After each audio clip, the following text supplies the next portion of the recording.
আপনার হাঁটুতে কি আমার মতো পপিং সাউন্ড বা কটকট শব্দ হয়? হাঁটা চলার সময়, উঠতে বসতে, সিঁড়ি দিয়ে উঠানামার সময়, স্কোয়াটিং করার সময় হঠাৎ করে হাঁটু থেকে একটি পপিং বা ক্র্যাকিং সাউন্ড বেরিয়ে আসে। আপনার কি এতে চিন্তিত হওয়া উচিত? এই ভিডিওটি দেখুন।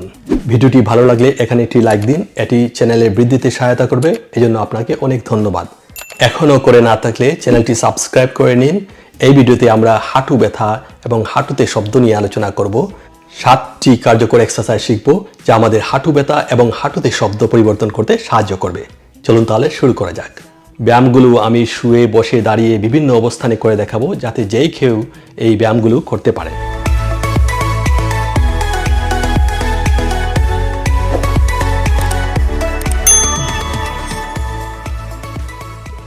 আমি আবু সালে আম্বিয়া, কাজ করছি ইংল্যান্ডের ন্যাশনাল হেলথ সার্ভিসে বিশেষজ্ঞ ফিজিওথেরাপিস্ট হিসাবে। হাঁটুর এই কটকট শব্দ, ক্র্যাকিং সাউন্ড বা পপিং সাউন্ডের মেডিকেল নাম হলো নি ক্র্যাপিটাস। বেশিরভাগ ক্ষেত্রে এটি ক্ষতিকারক নয় এবং ধারণা করা হয় যে আমাদের জয়েন্টে চাপ পরিবর্তনের সাথে এটি সম্পর্কিত। তাই ব্যথা ছাড়া হাঁটুতে কটকট শব্দ, পপিং সাউন্ড বা ক্র্যাকিং সাউন্ড নিয়ে দুশ্চিন্তার কোনো কারণ নেই। এটি একটি অতি কমন সমস্যা যা আমরা ফিজিওথেরাপি ক্লিনিকে দেখতে পাই এবং এটি যে কোনো বয়সে হতে পারে। আমাদের জয়েন্টের ভিতরে এক ধরনের পিচ্ছিল তরল থাকে যার নাম সাইনোভিয়াল ফ্লুইড। জয়েন্টের এই লুব্রিকেটিং ফ্লুইডের মধ্যে বাতাস বা গ্যাস ঢুকে ছোট ছোট বুদবুদ সৃষ্টি করতে পারে। ধারণা করা হয় জয়েন্টে চাপের পরিবর্তনের কারণে এই ছোট ছোট বুদবুদগুলো ভেঙে গিয়ে এই পপিং, স্ন্যাপিং বা কটকট শব্দ হতে পারে। তাছাড়া জয়েন্টে হালকা থেকে মাঝারি ধরনের অস্টিও আর্থ্রাইটিসের কারণেও এই ধরনের শব্দ হতে পারে। এটি সাধারণত আমাদের হাঁটুর খ্যাপ বা প্যাটেলার সাথে সম্পর্কিত।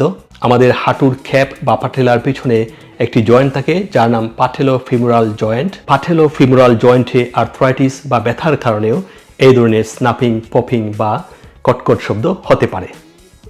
তাহলে আমরা জানলাম হাঁটুতে কটকট শব্দ হওয়ার মূলত দুইটি কারণ। এক, এটি হাঁটু জয়েন্টে প্রেসার পরিবর্তনের কারণে বা চাপ পরিবর্তনের কারণে গ্যাসের বুদবুদ ভেঙে হতে পারে। 2, এটি হাঁটু জয়েন্টে অস্টিও আর্থ্রাইটিসের কারণেও হতে পারে এবং বেশিরভাগ ক্ষেত্রে এই ধরনের শব্দ পাটেলোফিমোরাল জয়েন্টের সাথে সম্পর্কিত। তবে এটি সত্য যে অনেকেই এই হাঁটু জয়েন্টের কটকট শব্দ নিয়ে চিন্তিত থাকেন।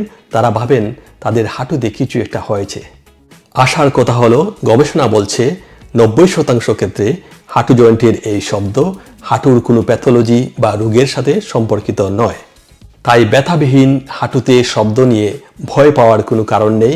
অন্যদিকে আপনার হাঁটুতে যদি কোনো আঘাতজনিত কারণে বা ইনজুরির কারণে ব্যথা এবং কটকট শব্দ হয়, তাহলে তাকে অবশ্যই গুরুত্ব দিতে হবে এবং যথাযথ চিকিৎসা নিতে হবে। আমি এখন 7টি ব্যায়াম দেখাবো যা আপনার হাঁটু জয়েন্টের মেকানিক্স পরিবর্তন করতে সাহায্য করবে।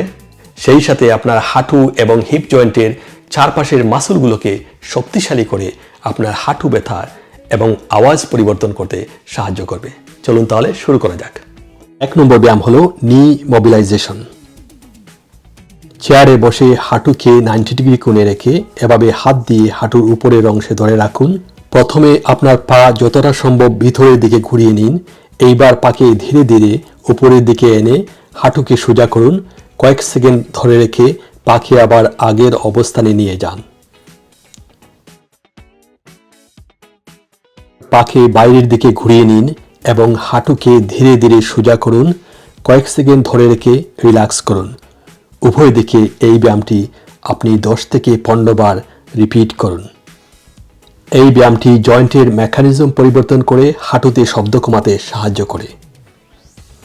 আপনার হাঁটুতে কটকট শব্দ কমানোর জন্য এটি একটি সহজ এবং এফেক্টিভ এক্সারসাইজ।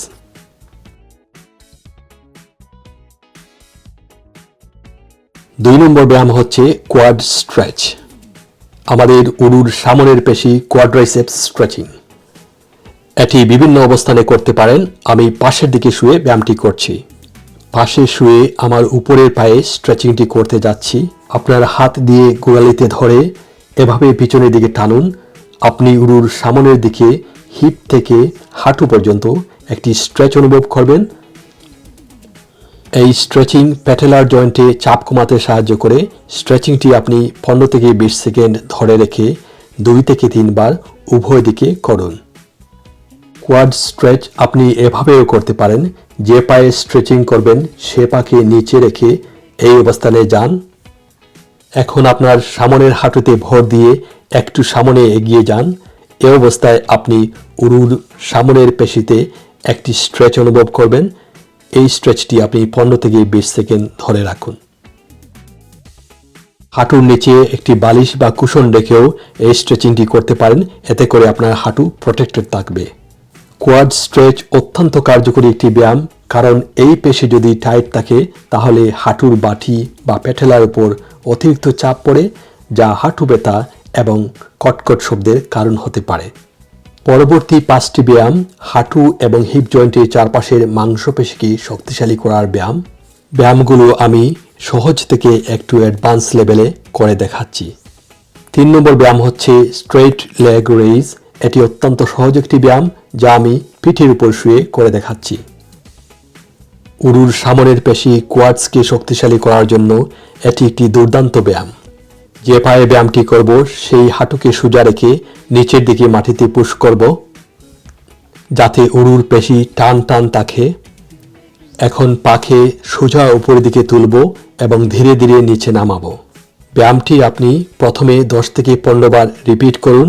যখন মাসলগুলো ধীরে ধীরে শক্ত হয়ে উঠবে এবং ব্যথা কমে আসবে, এটি আপনি 20, 30, 40, 50 বারে প্রোগ্রেস করতে পারেন। আপনার উরুর মাংসপেশি কোয়াডসকে শক্তিশালী করে হাঁটু ব্যথা কমানোর জন্য এটি একটি সহজ ব্যায়াম। পরের ব্যায়ামটি উরুর ভিতরের অংশে কোয়াডস পেশিকে শক্তিশালী করবে, যার নাম ভিএমও। এই ব্যায়ামটি আগের ব্যায়ামের মতোই, এক্ষেত্রে শুধু আপনার পাকে বাইরের দিকে ঘুরিয়ে নিয়ে সিলিংয়ের দিকে উপরে তুলুন, তারপর আস্তে আস্তে নিচে নামান। ব্যায়ামটি করার সময় আপনি উরুর ভিতরের দিকে ভিএমও মাসুলের অ্যাক্টিভেশন অনুভব করবেন। ব্যায়ামটি আপনি 10 থেকে 15 বার রিপিট করুন এবং আস্তে আস্তে রিপিটেশন বাড়াবেন। পরবর্তী ব্যায়ামটি আমাদের উরুর পাশের দিকের মাংসপেশি হিপ অ্যাবডাক্টরসকে শক্তিশালী করার ব্যায়াম, যা হাঁটু ব্যথা কমাতে অত্যন্ত কার্যকরী। সাইডলাইন হিপ অ্যাবডাকশন বা পাশের দিকে হিপ অ্যাবডাকশন অত্যন্ত কার্যকরী একটি এক্সারসাইজ, যা আপনার হিপ মাসলকে শক্তিশালী করে হাঁটুকে সঠিক অবস্থানে রাখতে সাহায্য করে। আমি বাম পাশে শুয়ে ডান পাশে ব্যায়ামটি করছি।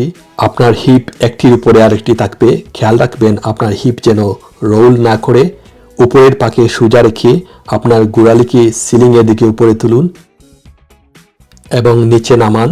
এভাবে ব্যায়ামটি আপনি 10 থেকে 15 বার পুনরাবৃত্তি করে 2 থেকে 3 সেট করুন। পরবর্তী ব্যায়াম হলো বক্স স্টেপস। এটি একটু অ্যাডভান্স লেভেলের, আমার পছন্দের একটি ব্যায়াম। এই ব্যায়ামের জন্য আপনি একটি টুল বা সিঁড়ির স্টেপ ব্যবহার করতে পারেন। আমি একটি ফিটনেস স্টেপার ব্যবহার করছি। এই ব্যায়ামের জন্য আপনি পাশের দিকে একটি স্টেপারের উপর দিয়ে উঠানামা করবেন। এর মাধ্যমে আমরা একই সময়ে কোয়াডস এবং হিপ অ্যাবডাক্টরস পেশিকে ব্যবহার করছি বা অ্যাক্টিভেট করছি। এজন্য এই ব্যায়ামটি অত্যন্ত কার্যকরী একটি এক্সারসাইজ এবং আমার সবচেয়ে পছন্দের ব্যায়ামগুলোর মধ্যে একটি। আপনি যদি প্যাথেলোফিমোরাল পেইন সিনড্রোমের গবেষণার দিকে তাকান, তাহলে দেখবেন গ্লুটস এবং কোয়াড্রিসেপস মাসলকে শক্তিশালী করার উপর গুরুত্ব দেওয়া হয়েছে। ল্যাটারাল বক্স স্টেপস একটি অত্যন্ত কার্যকরী ব্যায়াম, যার মাধ্যমে আমরা কোয়াডস এবং গ্লুটস পেশিকে একসাথে শক্তিশালী করে হাঁটু ব্যথা এবং হাঁটুর শব্দ কমাতে সাহায্য করতে পারি।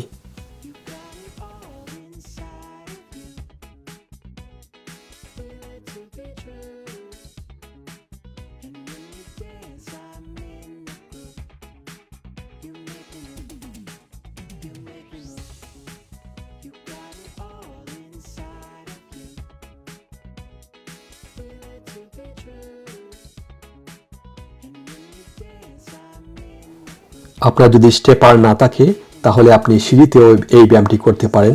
সিঁড়ির নিচের স্টেপে এভাবে উঠুন এবং নিচে নামুন। এভাবে 15 থেকে 20 বার পুনরাবৃত্তি করলে একটি সেট হবে। ব্যায়ামটি আপনি 2 থেকে 3 সেট করার লক্ষ্য করুন।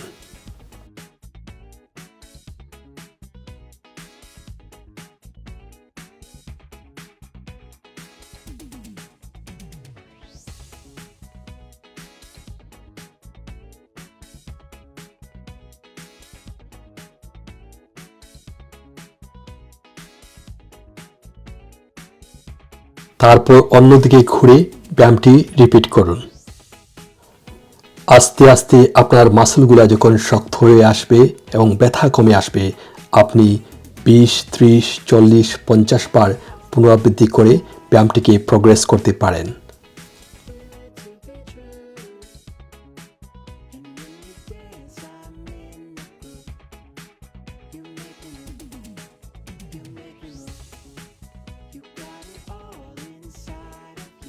আমাদের ফাইনাল এক্সারসাইজ হচ্ছে ব্যান্ড ওয়াক।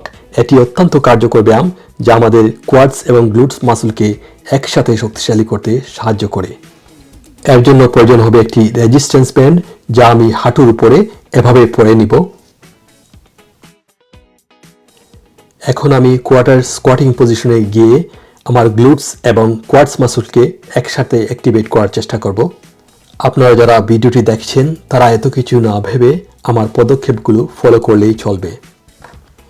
আমি যা করছি, পাশের দিকে বড় পদক্ষেপ দিয়ে হাঁটছি, এতে করে আমার পায়ের মাসলগুলো এই রেজিস্ট্যান্স ব্যান্ডের এগেইনস্টে কাজ করছে এবং মাসলগুলোকে শক্তিশালী করতে সাহায্য করছে। আপনার ব্যায়ামের জায়গার পরিমাণ বুঝে আপনি বাম পাশে 10টি স্টেপ এবং ডান পাশে 10টি স্টেপ দিয়ে ব্যায়ামটি শুরু করতে পারেন এবং আস্তে আস্তে রিপিটেশন বা স্টেপস বাড়াবেন। এই ব্যায়ামটি করার সময় আপনি অনুভব করবেন আপনার উরুর সামনের পেশি, কোয়াডস এবং পাশের পেশি, হিপ অ্যাবডাক্টরসগুলা কঠোর পরিশ্রম করছে। আপনার মাসলগুলোতে ফ্যাটিগ বা ক্লান্তি বোধ না করা পর্যন্ত আপনি ব্যায়ামটি চালিয়ে যেতে পারেন।